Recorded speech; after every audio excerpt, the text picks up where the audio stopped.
To anyone who's wondering why I'm ranking movies from a series that ended 2 years ago and everyone but me is pretty much forgotten about, well, I'm wondering the same thing. But it doesn't really matter because the algorithm hates me anyway. To those of you who've watched my retrospective series where I review all of these movies, first of all, thank you. And second, most of these rankings probably won't come as that much of a surprise to you, considering the very specific gripes I found every minute reason to complain about in movies that were only vaguely related to the problem. But for those of you who are coming in fresh and don't want to watch 5.5 hours of that bitching, on and off bitching, then I guess this is the obligatory TLDR. So I'm sure all of you are on the edge of your seats, so the worst DCAMU movie is... Hush, hush. Some of you might be surprised at this, just considering how much I hated Throne of Atlantis and how ridiculous the characterization of Damien was in Son of Batman. And we'll be diving into that very soon. But despite the fact that I hated them more, I couldn't in good conscience put them lower than this one, because at least they had some semblance of narrative structure and character motivation. Stupid motivation. Have patience, Ainsley. We're getting there. But at least you could follow it. This movie is so bad, so poorly constructed, and so nonsensical that all I have to do is tell you the synopsis and you will instantly know why it is here. There is a villain called Hush who is blackmailing all the other villains to attack Batman, and after nothing but Batman and Catwoman relationship issues, it is revealed that it was the Riddler because he contracted cancer, got treatment from Bruce's friend which was unsuccessful, and decided to heal himself with a Lazarus pit which showed him Batman's secret identity for reasons, which now means the Riddler wants to kill Batman for reasons, and decided to do that by calling himself Hush for reasons, and blackmailing all the other rogues for, you guessed it, reasons. So you see why this is so bad. The reasons. The others at least gave us reasons for why the characters did what they did. However terribly conceived those reasons were, at least they existed within the narrative. In Hush, they just do things for reasons. And it's not just confined to the Hush character, no.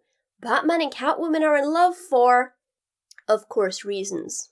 Seriously, there is no setup for their relationship at all. Are we just expected to care because it's Batman and Catwoman? Yes, that's exactly why we're expected to care. And due to how unpleasant and just how much of a dismissive, unsympathetic asshole this Batman is, particularly to Dick, he has been awful to Dick throughout this entire series. The sincerity they try to give him here is so at odds with the man we've come to know. The attempts to make him look and sound at all gentle come across as so disingenuous and frankly laughable. As I said in the review, Mr. Darcy can portray his feelings better than this. So yeah, that was the worst DCAMU movie.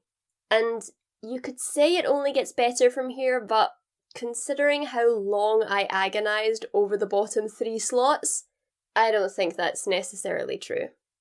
Healthcare, education, taxes.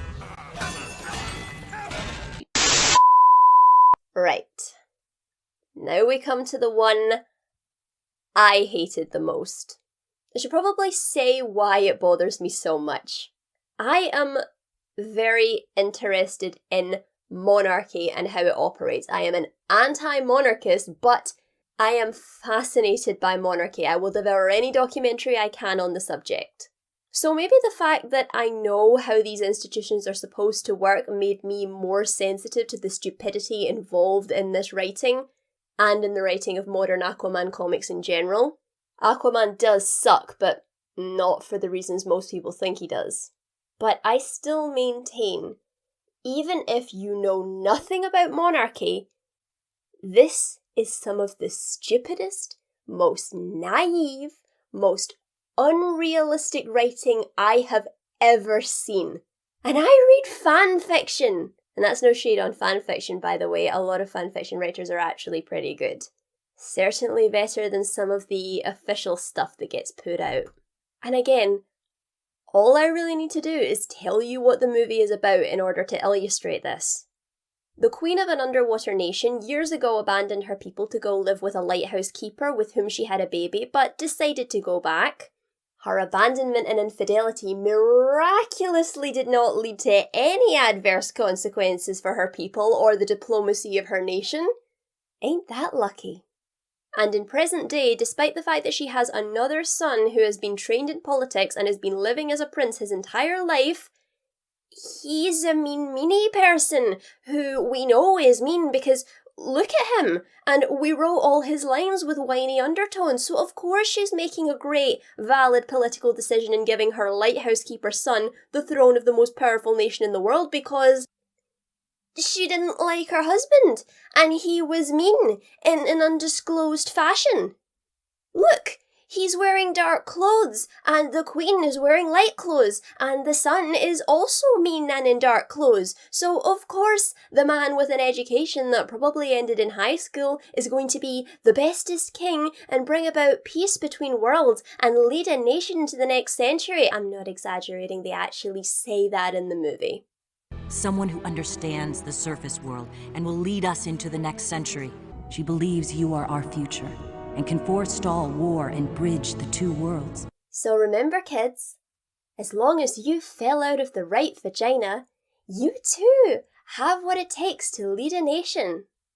Education, cultural knowledge, temperament, intelligence, the ability to make tough decisions, political, social and economic training, etc. all don't matter. Of course Arthur's going to be the best king ever. Of course he is. Aquaman writers for years have been trying to justify this, and can we have an Aquaman story where he was actually raised to be a leader? Please? Imagine if this actually happened in any other circumstance. Imagine if this happened to me. Miss Hollywood, I'm sad to say that the Prime Minister has died, so you are to be our next leader. But I have zero training in politics, economics, or foreign policy. How the hell am I supposed to lead a nation? Oh, you didn't know? You're the Prime Minister's secret daughter. Oh, well, that changes everything. So, now that we've got that out of the way, another problem with this movie is that Arthur is barely in it. We don't get to know him at all. Maybe because if we did, it would make it even more obvious to the audience how unqualified he is. The rest of the characters other than the Justice League are unlikable. The writers employ the pitiful technique of trying to say that a villain is a villain because we said so. And he's in dark clothes and is a bit of a prick. Yeah. I am a 6-year-old who doesn't need anything else in order to tell what's right and wrong. So I guess the reason I hate this one so much is it insults my intelligence to the nth degree. And it frustrates me so much that more people don't take issue with just how bad the Aquaman premise is. Let's just abandon this child born of a forbidden love between two worlds narrative. Stop trying to make it happen. It's not going to happen. I didn't ask to be born perfect. I demanded it. Yeah. I'm surprised it ranked this high too. So I don't think I need to tell anyone what's wrong with this movie. This is what's wrong with this movie.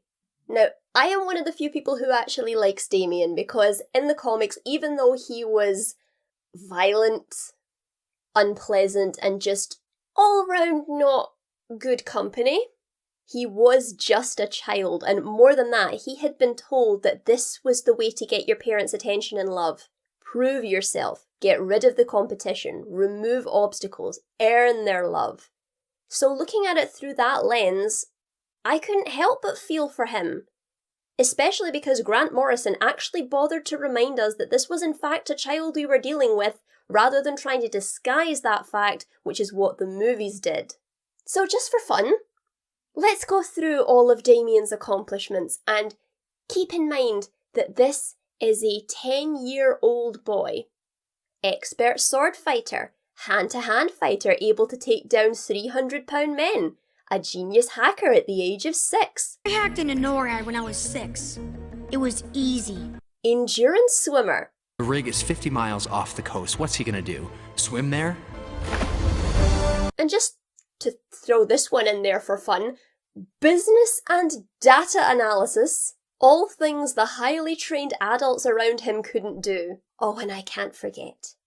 No one can forget the stupidest, genuinely impossible feat of them all. A 4-year-old with one functioning arm scaling to the top of a snow-covered mountain. Are you freaking serious, writers? Why were you licking this character's boot so much that you got this carried away? I honestly cannot think of a single reason the writers did this. It wasn't to create an impressive child, as these are things that physically and mentally children are either not capable of, or at least not capable of to this degree. Does anybody actually believe that a 10-year-old could do any of these things? Let alone all of these things, no matter how much training he's had. How many years of training did Batman, a fully grown adult man in peak physical condition, have to do to get this good at everything? Whereas Damien did it, even if he was trained from the moment he left the womb. That is still not enough time to get this good at all of these things. It is impossible. And that is discounting the fact that this is a child with far less physical and mental capability than a fully grown adult. Writers, what planet were you living on? Was it to get us to like him? Did you not anticipate that that would provoke the exact opposite reaction? Besides this, the writers clearly don't have any concept of children, what their capabilities are, and what their needs are. So let's go through the options. Confused child in desperate need of guidance and acceptance, or perfectly fully formed miniature human being who just needs to make an informed decision about whether or not he should kill, and maybe get his father to hug him. I would go into the rest of this movie, but Damien is the movie, so plot, character development, character relationships, they are all tied up with him. The only other thing I wish to call attention to is Deathstroke. Instead of being a cool-headed, ruthless mercenary who enjoys his job and does it for the money, we have, "How could you do this to me, Daddy?" And of course, this super soldier for hire is beaten by the most special, amazing 10-year-old that ever was. This is without a doubt the worst on-screen adaptation of Deathstroke that has ever been conceived. The best one, of course, being the Teen Titans Go version. No, I'm not being ironic. Hey everybody, today my brother pushed me, so I'm starting a Kickstarter to put him down. The benefits of killing him would be I would get pushed way less. One thing about all the movies in the bottom third is that they all seem to be unfixable because their premise lays on one very large problem. So you can't cut it out without changing the movie into something that isn't even recognisably the same thing anymore. This one's problem is that it's a Bat Family movie. Not that a Bat Family movie in and of itself is a bad concept, but it needs more than 70 minutes. And the last two movies had a heavy focus on Damien and Bruce's relationship, not a wider family dynamic.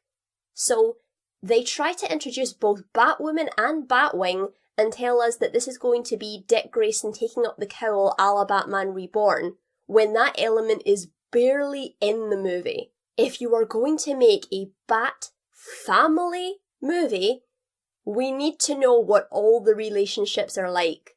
Bruce barely interacts with Dick, and when he does, he has no kind words to say to him.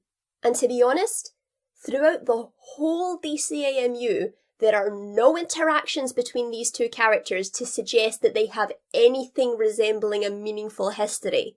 Dick and Damian get a little bit of relationship development, but they are Batman and Robin for so little time that there is barely anything there to latch onto. And we focus on a new character so much that we tell her backstory and explain her motivation twice. And perhaps the most egregious part is that because Bruce and Dick's relationship has no development, Dick's struggle to take on the cowl becomes a non-issue. It's just him whining about wanting to get away from Bruce when we have seen nothing about their relationship to suggest where any of this came from. But I suppose it doesn't really matter because a third of the way through the writers reveal that Bruce is alive, so... The reason this goes above Son of Batman is even though the plot is technically worse just because of how rushed it is, and the character relationships are underdeveloped at best and non-existent at worst, the characterization is better here, especially for Dick and Damian. Luke Fox was good, and Kate Kane, even though she was an intrusive presence in the movie, what we did see of her was actually pretty well done. I particularly liked the relationship between her and her father. The problem is that this is one 70-minute movie. So yeah, this one was like trying to stuff a mattress into a shopping bag. Again, I don't know what the writers were thinking.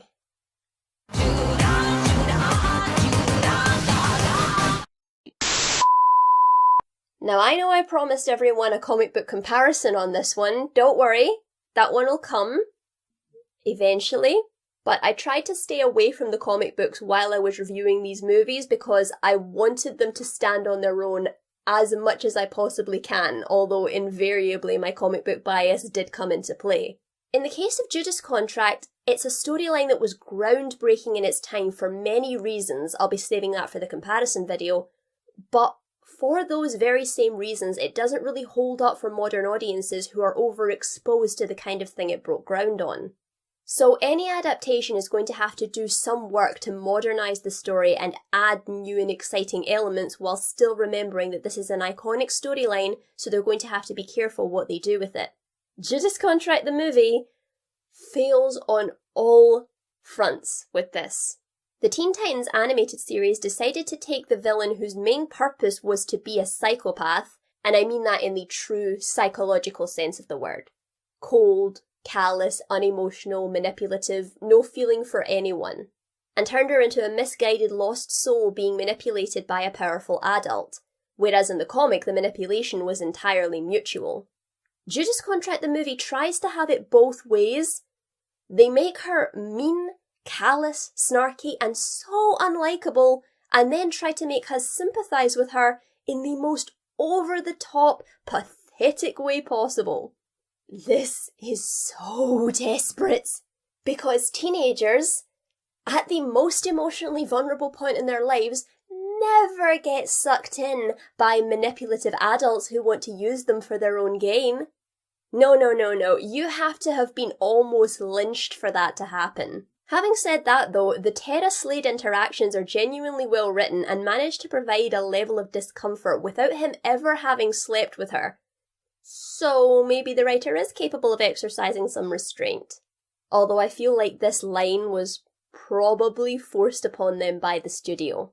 Other than that, Beast Boy is annoying, Dick and Starfire are once again very irresponsible about how they deal with the children in their care, Dick is once again wildly disrespected by this franchise. See full review for my thoughts on that. But Deathstroke is actually not bad in this. Except for that one scene of whining he does. He seems to be back to the same callous, laid-back, manipulative prick he was in the new Teen Titans comics, which is my favourite version of him. Brother Blood was, I think, as good as this character gets, but all in all the movie failed in the most fundamental components and doesn't have enough good components to put it any higher on this list. I am Confucian. America, explain! What do I say about this movie? Seriously, what do I say about this movie? Despite it being 5th from the bottom, it's ironically the one I would recommend the least. At least with the bad ones, there were some teeny tiny bright sparks. Even Hush had that funny scene where Damien tells Bruce to practice safe sex. However, I must insist that you use protection. And another thing, cover your drink. Goodbye, Damien. This has no bright sparks, but at the same time, it's not bad enough to put it any lower.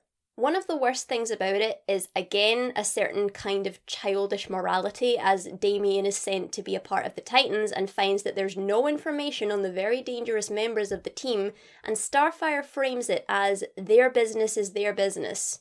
Psst, Starfire, come here. Come here.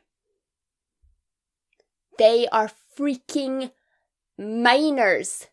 If you are acting as their guardian, you not only have the right, but the responsibility to have critical information on them.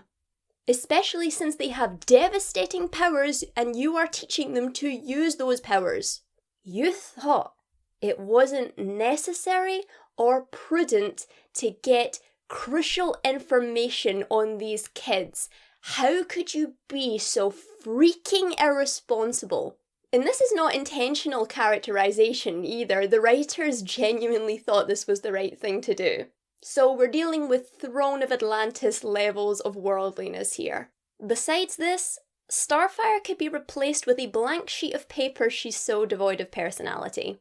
The voice acting on the part of the primary characters is extremely poor, and we have the DCAMU's pervading problem of the unearned emotional payoff in the form of Damien turning against his grandfather for the Titans, who he's known for a couple of days, because they went to a fun fair together. And that's not even covering the baffling tone problems caused by the anime-style power-up scene, but I am not going to say anything more about that because it is so blazingly stupid it speaks for itself. Okay. Now we're getting into the movies that I genuinely think are at least worth watching. Son? Yes, Papa? How old are you, boy? I am 3, Papa. Take this knife, go hunt bear. Just one? Positions 8 and 9 were quite difficult because one had a better ending and was more enjoyable to watch, whereas the other had a better overall premise and character building, but didn't bother to emotionally earn its ending. So to be completely honest, these ones are neck and neck. There's pretty much nothing between them. It all comes down to personal preference. So anyway, I think people don't give Batman vs. Robin the credit it deserves. It's not a great movie, but the entire premise is the troubled relationship between Bruce and Damien, and for the most part, they did that really well. Unlike Bruce's relationship with Selina in Hush, it actually feels honest and earned. They are not trying to suddenly portray Bruce, who has been an unequivocal jerk the whole time we've seen him, as a softie for that one special person. But we really get the impression that Bruce is genuinely trying, and it's just his own issues that make it difficult for him to be an emotionally available parent. Also, Damien's struggle over whether to kill his enemies is perhaps the most well done part of the movie, and the best thing involving Damien in the whole series. Apart from him butting into his father's love life, of course. If this trollop provides some carnal release, so be it. His emotional turmoil is laid out really well, and his ultimate decision does feel earned. Also, him saying that all the influences in his life, his father, his mother, his grandfather, are all in his head, and he needs to find out who he is and what he thinks is right, that's great. But it gets put this low because Bruce's revelation about his subpar parenting and where it could lead comes through a drug-induced haze, and Damien's turnaround after a very harsh parting between the two has no reasoning behind it. So, the crux of this movie, Batman vs. Robin, father versus son, has no resolution, and certainly not one that was earned. I'm glad you asked that because I wanted to take this time to explain my evil plan. Now, tell me I'm cutting this movie undue slack if you want, but the parts that are good are really, really good. Namely Superboy. OG Superboy. In all his good-hearted, flirty, cocky 90s teenager glory. So yeah, there's my bias. I'm putting it out there. But if you look at this movie as a sequel to Death of Superman, it's actually not that bad. It focuses on the aftermath of his death and how Lois is coping with it. Death of Superman was Clark's movie, and Reign of the Supermen is Lois's movie. And if you look at it like that, if you think of it as a sequel, it's worth appreciating. I know it's called Reign of the Supermen, and at least 2 of the Supermen don't get nearly as much focus. Arguably not a problem for the Eradicator. Again, very misleading name. But it is a problem for Steel. He is in the movie for a decent amount of time, but we don't learn anything about him. Cyborg Superman is a mixed bag. He started off pretty good when you didn't know if he was a malevolent presence or not, but near the end it just devolved into "you didn't save me and my wife, so I hate you." Also, the writing made to connect the movies through the looming threat of Darkseid wasn't that great, as they just had Darkseid monologue that element of the plot to a character who already knows what happened. Still, the previous movie did show that Hank was already a bit unstable, so it's not that bad, but it could have been so much better. Superboy, as I've said, is perfect, so I won't harp on too much about how Jeff Johns and the writers of Young Justice, TV show, not comic book, the comic book is great, seriously screwed this character over. His relationship with Lex Luthor was really interesting as it came across as an abusive parental dynamic, and I noticed that they made Superboy's eyes the exact same colour as Luthor's. That was a really nice little bit of foreshadowing and real attention to detail. So all in all, Reign of the Supermen was a mixed bag, and how much you enjoy it is going to be entirely dependent on how you connect with characters like Lois, Connor, and arguably even Luthor. Hey bro, what do you want to eat? The souls of the innocent. A bagel. No! 2 bagels. Once again, you can call me out on my bias all you want, because I know I somehow managed to bring everything back to John Constantine. And Matt Ryan's portrayal of him is so good. He's one of those actors who is both a great live-action presence and voice acting talent. Fun fact, he was the voice of Edward Kenway in the 4th Assassin's Creed game. Some actors just don't seem to understand that voice acting is not just regular acting with no camera. It's a completely different skill set, which is why studios should stop hiring celebrities for this kind of thing, but Matt Ryan just makes the transition seamlessly. Since he's left Legends of Tomorrow, it looks like we won't be seeing any more Constantine from him. I don't watch Legends of Tomorrow, I mostly just search for his clips on YouTube. It's all I have left of him anymore. I know he has received a lot of fan love, but he has just been robbed of the chance to bring this character to a mainstream audience. Thanks, JJ! And Neil? I'm very disappointed in you two. Anyway, enough preamble. Let's take a proper look at Justice League Dark. The atmosphere is pretty good, and it's visually different to the other movies in the series, while it still looks like it takes place in the same universe. You feel like you're just in a darker corner of the universe. Zatanna is a bit bland, but her relationship with John is so well done. They have such great chemistry, and we don't need it outright explained to us exactly what went on between them. You can just feel their connection. The magical battles are brilliant, and the animation is stunning. Apart from Matt Ryan's incredible performance, the writing of Constantine is also spot on. He's not too much of a wisecracker, he just feels like any cynical British man until you dig below the surface. They hint at his history just enough that you know he has seen something awful and has also made some awful mistakes. Once again, we don't need to be outright told this. This is a movie that gets that. Batman is both a blessing and a curse of the film. He is far too present in it, but I get that in order to encourage a larger audience to watch a movie about characters that haven't really had an adaptation surrounding them before, we needed a bigger name. They made him useful, but I think they could have integrated him better into the story by using him to solve the biggest weakness of the plot, namely the mystery/investigative component. I mean, that is kind of Batman's thing, but still, they started him off really well by displaying his compassionate side, something that is too often ignored, especially in the DCAMU. They use him for a lot of dry humour, which, if he is a side character, is a very good use of your Batman. All in all, this is a movie that is far better than the sum of its parts and proves that not only Constantine, but the other magical characters of the DC universe can hold movies of their own. And I love it for that.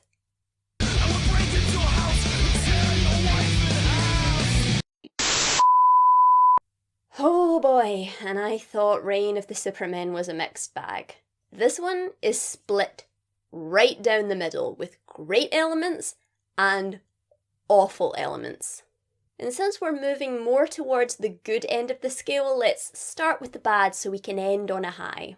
Superman is just not Superman in this. I know they were going more for the New 52 iteration of his personality, but that version of the character was so disliked that they rebooted him out of existence and said, hey, the Superman you all know and love still exists, he just existed somewhere else for a while.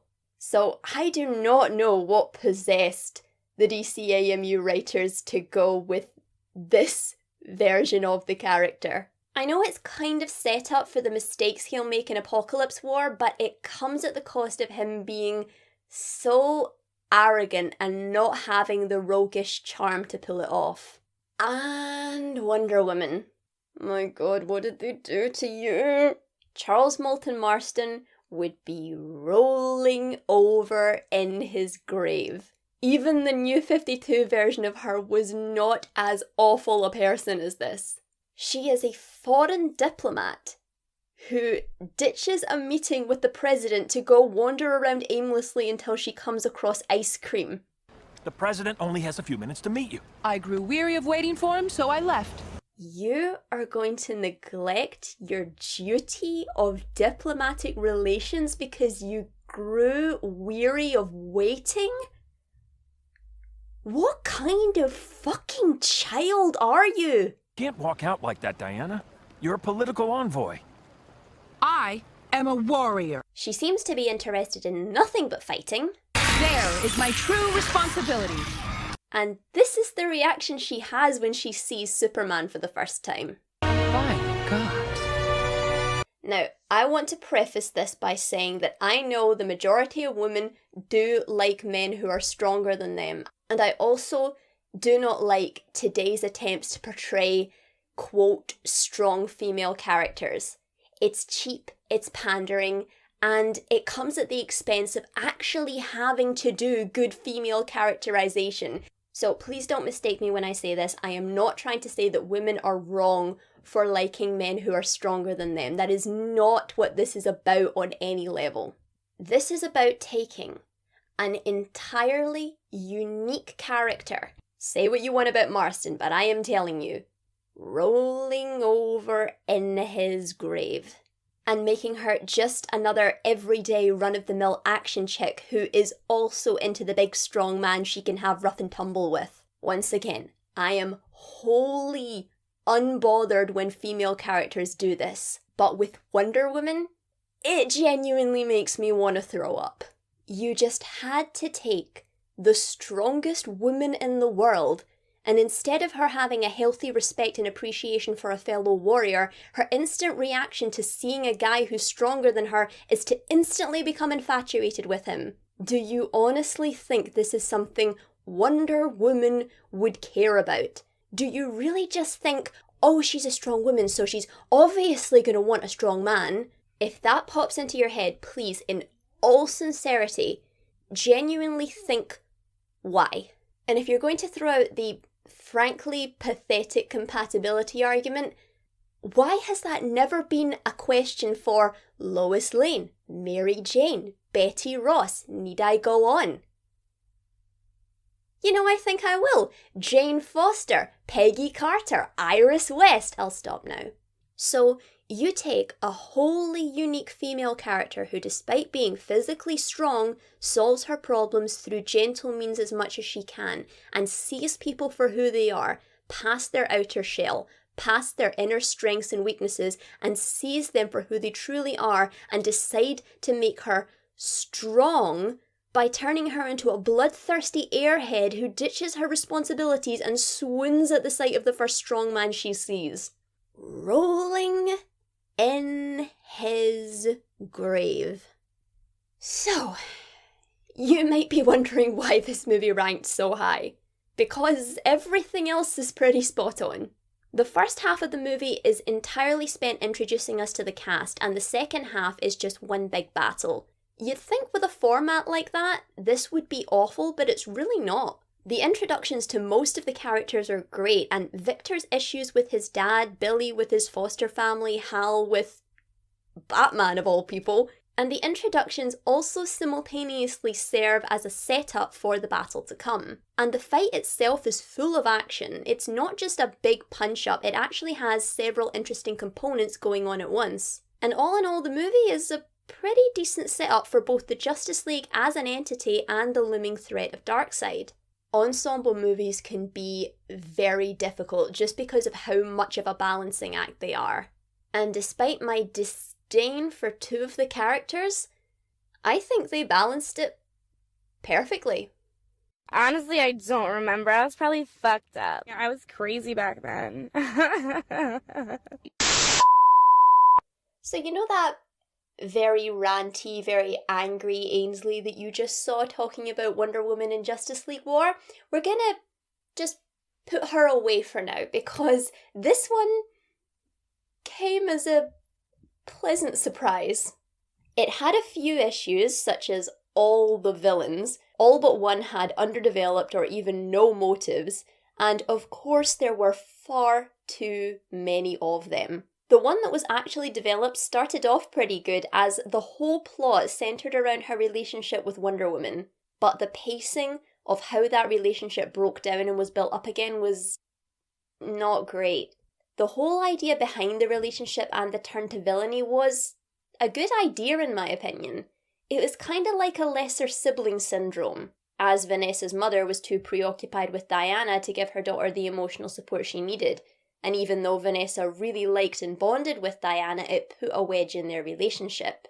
For Wonder Woman, I think that is a genuinely good story, because imagine if you were a teenage girl and you had Wonder Woman living in your house. You would have to be pretty self-assured for feelings of inadequacy to not settle in. Still, I just wish that they had cut out the other villains and spent more time building up the relationship, breaking it down and then building it up again. Everything else, though, is fairly well done. The plot is basically about finding a way home to Themyscira to cure Vanessa of a techno-organic virus, and the places they go and the banter they have is really fun. I would have liked to have seen a little more of Etta, but what we do see is great. And Steve in this movie is almost perfect. Over the years, many Wonder Woman writers have found him a hard character to write, because thanks to the same stupidity that puts these two together, writers just don't seem to know what to do with him, which is insane! It's simple. Just treat him like you would any other love interest in an action property. Make them likeable, make them useful, give them chemistry with the main character, and if it's a long-term bond, make sure they serve as emotional support to the hero. Simple as that. I am so glad that writers are starting to make use of this character and seeing him for the important figure in the Wonder Woman mythology that he is. So all in all, this movie was not perfect, but it did justice to Wonder Woman, which is the most important thing. Maybe it gets a higher rating from me just because of how utterly reprehensible the writing of Diana was in the previous movies. Trust me, she is a 100% different character in Bloodlines, and thank the gods for it. The building is on fire! Like, how big is the fucking fire?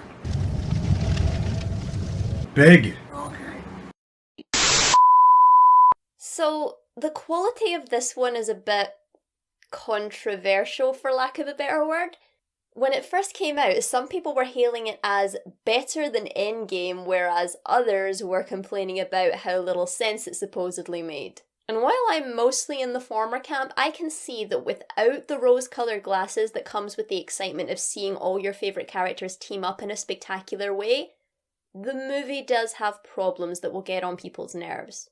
The main complaints were how bleak and overly edgy it was, which I don't really agree with. It had more than enough light moments to carry it through. But the main problems, I think, were DCAMU-wide issues, in that there were a lot of characters who didn't get their due, and there were plot lines from previous movies that were underdeveloped. I don't wholly hold that against this movie, as I think in its runtime it did as much as it could to wrap up everything, but then again it depends whether you're seeing this as a singular movie or a part of one whole. But it was action-packed, funny, and did a lot of the characters and relationships justice.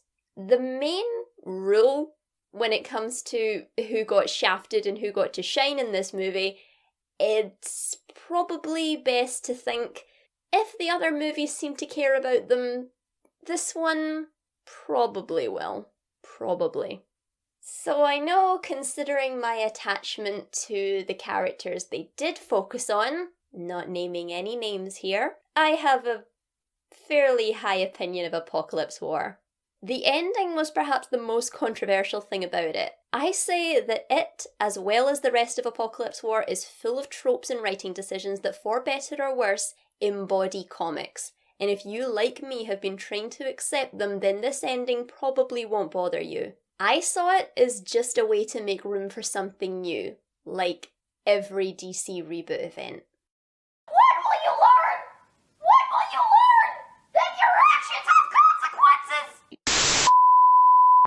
So now we've got into the top 3, and these are movies that I genuinely think are great as a full product rather than just a bunch of great parts stuffed into a poor whole. Title of your sex tape. Some other movies like Bloodlines and Apokolips War came close, but the flaws they had were just a bit too big.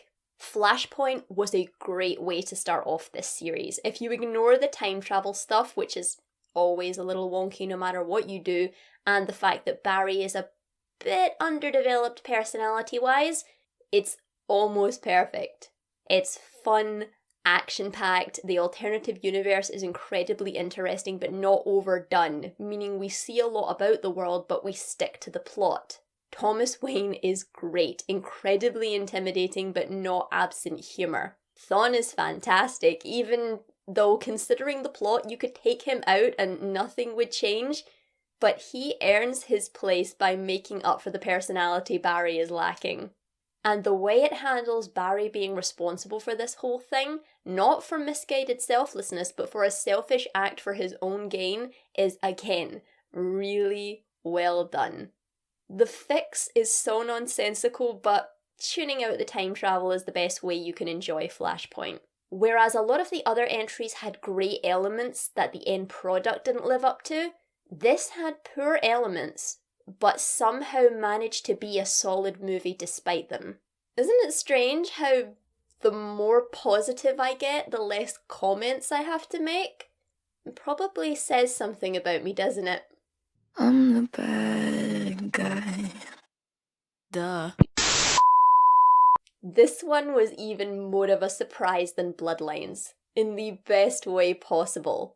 I am not a Suicide Squad fan. I didn't really know much about the comics besides the basic overall concept and a few of the reoccurring characters. So I went into this one with no expectations, except that it not be a laughable piece of garbage like the live-action one. The most important thing this movie succeeds at is making these people likeable and sympathetic without making them the good guys. In the end, you still believe that these are terrible people, but you like them nonetheless. And when one of them does something selfless, it's not eye-roll inducing because they actually spent the movie earning the selfless deed. Deadshot and Bronze Tiger were both amazing here, and I felt like they did a great job of developing mutual respect between them without having it develop into friendship, or even something so pedestrian as family. These writers seem to actually understand that they're writing the Suicide Squad. Because the ensemble cast is so big, there are some people who don't get their due, but almost everyone is utilised fairly well. I'd say the snake guy could definitely have been cut, and Scandal Savage and her girlfriend with their quest to get Professor Pig should have been cut, and their time should have been split between everyone else. Other than that, I have literally no complaints. No complaints. The premise is Amanda Waller finds out she has cancer and sends the Suicide Squad to retrieve a get-out-of-hell-free card because, as the movie makes it clear, she is a shitty person who is most definitely going to hell. But unlike the usual retrieve the object quest plot, the object itself actually has something to say about every character.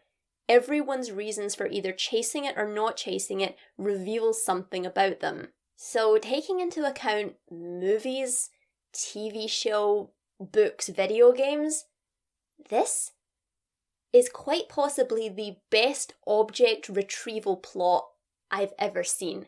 People in the comments, especially gamers, because that's the medium I'm probably the least well versed in, can you think of any others that you genuinely think are better than this one? Because I can't. I think it's amazing. And the best DCAMU movie is...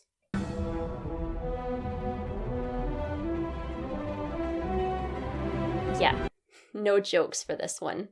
It's just that good. I would even go so far as to say it's probably a perfect movie. And considering how unlikable the previous ones made Superman, this was an uphill battle. But they just did everything right. First off, there's not much to Doomsday, so he can be difficult to utilise, but they did it perfectly by portraying him as a walking natural disaster, which means he owns nothing, he wants nothing, he feels nothing but the need to destroy. He can't be reasoned with, he can't be cleverly worked around. And the way they slowly but surely reveal what a threat he is by having him break Green Lantern's shield and practically brush off both the Flash and Wonder Woman makes you believe that only Superman at the limits of his strength can defeat him. The hopelessness and inevitability of it weighs on you as the movie goes on. Then alongside that, they establish Lois Lane, making her likeable and no nonsense. They establish her and Clark's relationship, build up great chemistry, but also show that the weight of her not knowing his secret was weighing them down as a couple.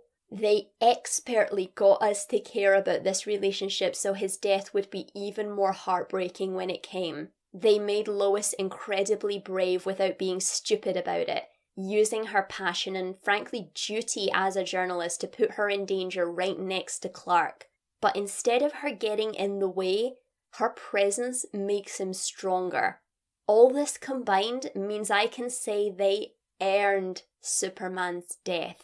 I cried when he died at the end. I genuinely cried. In one movie, they earned my tears over the death of a character I previously had a seriously low opinion of. Wow. So I know I've done a lot of complaining about not only individual movies but the DCAMU as a whole, but this is how good the DCAMU can be. If you haven't watched it, please watch it, you will not be disappointed.